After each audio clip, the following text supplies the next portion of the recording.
Friends, स्वागत है आपका नीतीश मैथमेटिक्स ट्रिक पे। और आज पढ़ेंगे साइंस और आर्ट का दोनों का मिक्स चैप्टर इकोसिस्टम पारिस्थितिकी, जो क्लास 10th में और उससे आगे भी 12th में भी रहता है।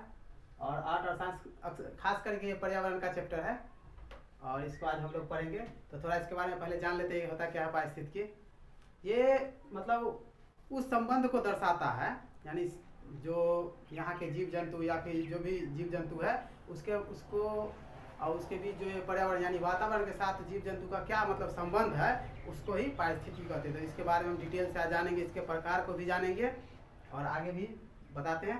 ध्यान से वीडियो के लास्ट तक बने रहिए, ठीक है। चलते हैं, आइए परिभाषा इंट्रोडक्शन इसका समझते हैं। पारिस्थितिकी ये जीव विज्ञान की वह शाखा है जिसमें क्या होता है कि जीवों और वनस्पति या फिर कोई भी जीव जंतु जो भी है उनका पर्यावरण के साथ जो संबंध है उसी के संबंध को पारिस्थितिकी तंत्र कहते हैं या फिर पारिस्थितिकी कहते हैं, इकोसिस्टम। तो देखिए, पारिस्थितिकी जीव विज्ञान की वह शाखा है जिसमें क्या होता है जैविक, अजैविक, कार्बनिक, अकार्बनिक और सब क्रिया जो है इसमें संपादित होती है और जीवों का वातावरण के क्या संबंध है उसे ही दर्शाया जाता है इसमें। तो उसी को पारिस्थितिकी कहते हैं। अब हम इसके अगले टाइप के तो आइए थ्योरी समझते हैं। पारिस्थितिकी शब्द जो है सबसे पहले ब्रिटिश वैज्ञानिक जो थे एजी टॉन्सले महोदय ने 1935 में इसका नाम दिया था, पारिस्थितिकी नाम वही दिए थे। अब आइए समझते हैं इकोसिस्टम क्या है। इकोसिस्टम यानी ये इंग्लिश शब्द है, इको और सिस्टम, खासकर ये जो है ना दो शब्द से मिलकर बना हुआ है। देखिए क्या क्या है, इको यानी आवाज यानी घर और सिस्टम मतलब व्यवस्था यानी घर और व्यवस्था, इन दोनों के बीच में जो कोई रिलेशन होता है ना वही इकोसिस्टम होता है। अब इसमें देखिए ओटम महोदय के अनुसार, ये भी एक महान वैज्ञानिक थे, इन्होंने 1776 ईस्वी में अपना मत दिया था। देखिए, पारिस्थितिकी तंत्र एक ऐसा घटकों का समूह है, यानी पारिस्थितिकी तंत्र ऐसे घटकों का समूह है जो जीवों के क्या समूह के साथ परस्पर क्रियाशील रहता है। मतलब जीवों के समूह जो होता है ना, पूरा बहुत सारे जीव मिलकर के एक समूह बनाते हैं और उसमें लगातार क्रियाशील एकदम बढ़ते ही रहते हैं। और इससे क्या होता है, इसमें क्या होता है, पदार्थों तथा ऊर्जा का निवेश होता है और जैविक संरचना का निर्माण होता है, ठीक है। अंदर जो है दो पहलू से या फिर दो प्रकार से संपादित की जाती है। पहला जो है ये पहला जैविक तथा क्या है अजैविक घटकों से बनी तंत्र की संरचना, और दूसरा है तंत्र के जैविक घटकों के खाद्य व ऊर्जा संबंधों में समानता एवं भिन्नता। मतलब इससे समानता भी होता है, भिन्नता भी होता है। तो इन दोनों को आगे डिस्कस करेंगे। चलिए आगे बढ़ते हैं। तो आइए पारिस्थितिकी तंत्र में संपादित होने वाली क्रिया को देखते हैं। इसमें कौन कौन सी क्रिया संपादित होती है उस पर चर्चा करते हैं। इसमें देखिए पहले क्या होती है, पहले जैविक क्रिया, पहले जैविक, उसके बाद जैविक, उसके बाद पोषण चक्र, और इसमें पर्यावरण द्वारा जीवों तथा जीवों द्वारा पर्यावरण का नियम। ये दोनों का जो है एक तरह से दोनों हमेशा अपना अपना नियम चेंज करते रहता है। उसका नियम चेंज होता है तो इसका नियम वही रहता है, उसका चेंज होता है तो इसका वही रहता है। मतलब दोनों संबंध बना के रखते हैं पर्यावरण के साथ। देखिए, तो ये निम्न क्रिया तीन क्रिया संपादित होती है। उसके बाद पर्यावरण, उसके बाद पारिस्थितिकी घटक, यानी इसके घटक कौन कौन से हैं। तो देख लीजिए, इसके जैविक और अजैविक दो घटक है, जैविक और अजैविक। पारिस्थितिकी तंत्र के दो घटक, जैविक और अजैविक। तो जैविक की हम पहले चर्चा करेंगे, उसके बाद अजैविक की चर्चा करेंगे।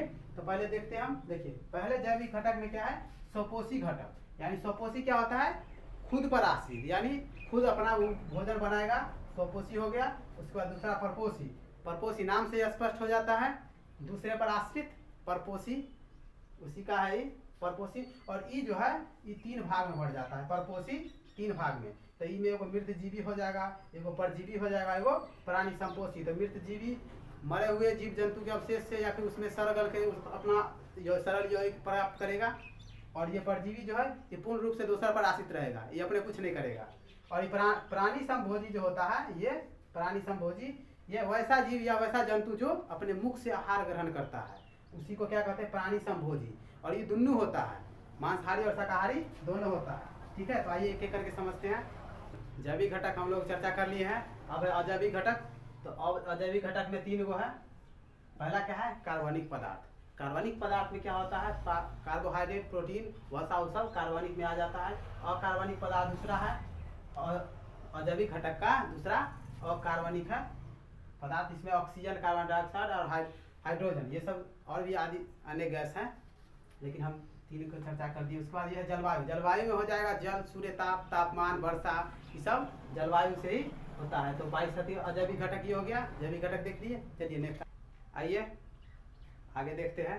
पारिस्थितिकी तंत्र को डिवाइड किए हैं। तो पहला क्या है, प्राकृतिक पारिस्थितिकी, और दूसरा कृत्रिम पारिस्थितिकी। ये प्राकृतिक, ये प्राकृतिक नेचुरल है, और ये आर्टिफिशियल है, ये कृत्रिम है। और ये जो प्राकृतिक है, प्राकृतिक पारिस्थितिकी, ये दो भागों में बटी है, स्थलीय जैसे वन चारागाह और एक जलीय यानी पानी। और इसमें भी पानी में भी, जलीय में भी दो भाग है, स्वच्छ जल यानी साफ जल फ्रेश वाटर, और ये जो समुद्र जल यानी ओशियन वाटर, महासागर का जल कह सकते हैं इसको। और ये स्वच्छ जल भी दो प्रकार में बट गया है, क्या, प्रवाहित यानी बहता हुआ जल, जैसे नदी का जल होता है, झरना का बहते हुए रहता है। और ये स्थिर जल यानी झील और पोखर का जल, ये सब स्थिर जल में आ जाता है।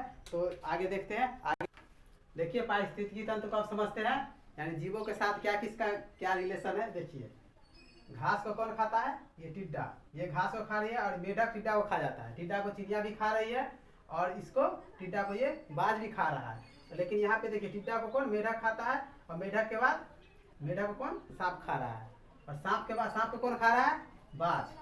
यानी इसको ये खा रहा है, इसको ये और इसको ये, मतलब एक दूसरे के साथ, मतलब उस पे आती, वो उसको खा रहा है, वो उसको खा रहा है, वो उसको, अपने से छोटे को सब खाते जा रहे हैं और आगे बढ़ते जा रहे हैं। देखिए यहाँ पे खरगोश घास खा रहा है, और उसके बाद चूहा, चूहा भी घास, और चूहा को सांप, और सांप को चील। इस तरह से ये सब आपस में एक दूसरे को खा रहे हैं। तो ये पारिस्थितिकी तंत्र है। ठीक है हो गया, एक मिनट। आशा करता हूँ आप लोग अच्छे से समझे होंगे, नहीं समझे होंगे तो ये वीडियो को रोक के देख लीजिएगा, थोड़ा जल्दबाजी में कुछ गलत हो सकता है, हो गया होगा। और ये जो चैप्टर है ये क्लास 10th के एग्जाम में बराबर, मतलब हर एग्जाम में हल्का एक न एक क्वेश्चन आता ही है इसमें से, समझे। तो इसको अच्छा से देखिए, वीडियो को लाइक कीजिए, सब्सक्राइब कीजिए और शेयर भी कीजिए। धन्यवाद।